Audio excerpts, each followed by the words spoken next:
ये कहानी एक ऐसी स्कूल टीचर की है जो बच्चों को पढ़ाने के अलावा बाकी सारे काम करती है। वो स्कूल में ड्रग्स लेती है, वो बच्चों को टीवी दिखाकर सो जाती है और अमीर लड़कों को फंसाने के लिए ब्रेस्ट ऑपरेशन करवाना चाहती है, जिसके लिए वो क्या क्या गुल खिलाती है जानते हैं इस कहानी में। कहानी की शुरुआत एक स्कूल की फेयरवेल पार्टी से होती है, जहाँ एलिजाबेथ नाम की टीचर का आज आखिरी दिन होता है। उसकी शादी एक अमीर आदमी से होने वाली थी, जिस कारण उसने अपनी टीचर की जॉब छोड़ दी थी। जब वो घर आती है तो वो देखती है कि उसका फियोंसे मार्क अपनी मॉम के साथ बैठा है। उन दोनों को पता चल चुका था कि एलिजाबेथ सिर्फ पैसों के लिए मार्क से शादी करना चाहती है, इसलिए मार्क शादी से इनकार कर देता है। कुछ महीनों बाद एलिजाबेथ फिर से पुराने स्कूल में ज्वाइन कर लेती है। स्कूल के बाद वो रोज रात को क्लब जाकर वहाँ अमीर लड़कों को पटाने की कोशिश करती रहती थी, जिस कारण वो रात को ठीक से सो नहीं पाती और स्कूल में उसे नींद आती रहती थी। वो टीवी पर बच्चों को फिल्म दिखाकर खुद सो जाती थी। स्कूल की एक दूसरी टीचर एमी को एलिजाबेथ की हरकतें ठीक नहीं लगती और वो उसे स्कूल में अपना बर्ताव बदलने की सलाह देती है, जो एलिजाबेथ को अच्छा नहीं लगता। उसी दिन एलिजाबेथ की मुलाकात स्कॉट से होती है। स्कॉट एक अमीर फैमिली से बिलोंग करता है, जिसने आज ही as a new teacher join किया है। स्कॉट एलिजाबेथ को अपनी एक्स गर्लफ्रेंड की फोटो दिखाता है, जिसको देखने के बाद एलिजाबेथ एक डॉक्टर के पास जाती है और अपनी ब्रेस्ट ऑपरेशन कराने के लिए डॉक्टर से कंसल्ट करती है ताकि वो स्कॉट को इम्प्रेस कर पाए। लेकिन एलिजाबेथ के पास ऑपरेशन के लिए पैसे नहीं होते, इसलिए वो घर आकर अपने सभी दोस्तों से पैसे मांगती है, लेकिन कोई भी उसकी मदद नहीं करता। अगले दिन उसे पता चलता है कि स्कूल की तरफ से कार वॉश कंपटीशन होना है। पहले तो वो इसे सीरियसली नहीं लेती, लेकिन जब उसे पता चलता है कि पिछले साल इस कंपटीशन से हजारों डॉलर्स बने थे, तो वो प्रिंसिपल के ऑफिस जाती है और इस कंपटीशन को लीड करने के लिए उन्हें मना लेती है। एलिजाबेथ अब कार वॉश को अपने तरीके से सुपरवाइज करती है, जिस कारण हजारों डॉलर बनते हैं, जिनमें से वो आधे पैसे खुद रख लेती है और आधे पैसे स्कूल को दे देती है। वो अपने ब्रेस्ट के ऑपरेशन के लिए बच्चों के पेरेंट्स से भी उनको इमोशनल करके पैसे लेने लगती है। एमी उसकी सारी हरकतों पर नजर बनाए रखी थी। उधर स्कॉट एमी को पसंद करने लगता है। वो एलिजाबेथ को इसके बारे में बताता है तो वो स्कॉट को कहती है कि एमी तुम्हारे पीछे बस तुम्हारे पैसों के लिए है। एक दिन स्कॉट एक रेस्टोरेंट में गिटार परफॉर्म कर रहा होता है, जहां वो एमी को देखकर खुद को रोक नहीं पाता और उसे प्रपोज कर देता है। एलिजाबेथ ये देखकर काफी चिढ़ जाती है। वो लिन से पूछती है कि आखिर उसमें ऐसा क्या है जो मुझ में नहीं है। लिन कहती है कि एमी स्कूल की बेस्ट टीचर है, वो बच्चों को इतना अच्छे से पढ़ाती है कि सभी उससे प्यार करते हैं। अगले दिन से ही एलिजाबेथ सभी बच्चों को डिसिप्लिन से पढ़ाना शुरू कर देती है। अब वो बच्चों को क्लास में टीवी भी नहीं देखने देती थी।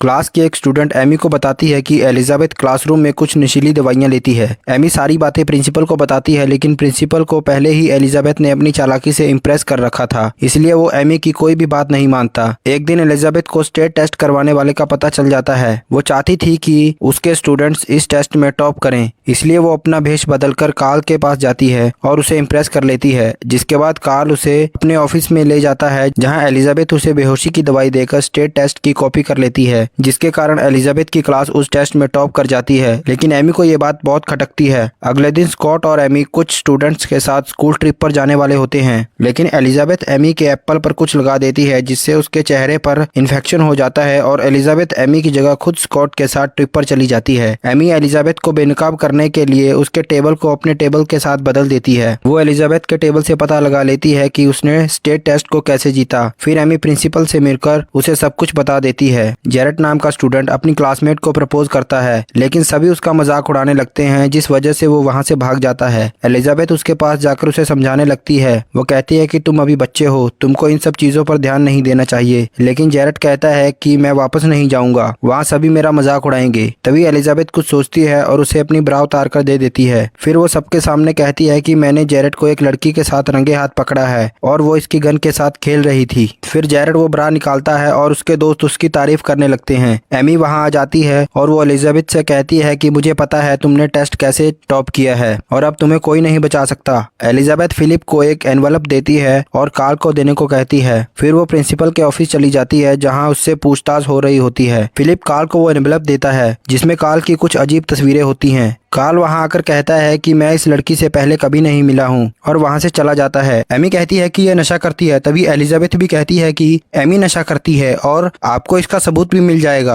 पुलिस जब एमी की क्लास में जाती है तो वहाँ उन्हें नशीली गोलियां मिलती हैं। तब एमी कहती है कि ये टेबल एलिजाबेथ का है, लेकिन पुलिस उसकी कोई बात नहीं सुनती और उसे पकड़ ले जाती है। एलिजाबेथ अब स्कॉट को छोड़ रसल के पास चली जाती है, जो बहुत पहले से उससे प्यार करता था, लेकिन एलिजाबेथ ने उसे कभी भाव नहीं दिया था। कुछ महीने बाद जब वो वापस स्कूल में आती है तो तो लेन उससे सर्जरी के बारे में पूछती है, लेकिन एलिजाबेथ कहती है कि मुझे नहीं लगता मुझे इसकी ज़रूरत है, मैं जैसी भी हूँ वैसी ठीक हूँ। और यहीं मूवी खत्म हो जाती है। अगर आपको वीडियो अच्छी लगी तो वीडियो को लाइक, शेयर, कमेंट ज़रूर करें। अगर आप ये वीडियो यूट्यूब पे देख रहे हैं तो हमें सब्सक्राइब करें, और अगर फेसबुक पे देख रहे हैं तो हमें फॉलो ज़रूर करें।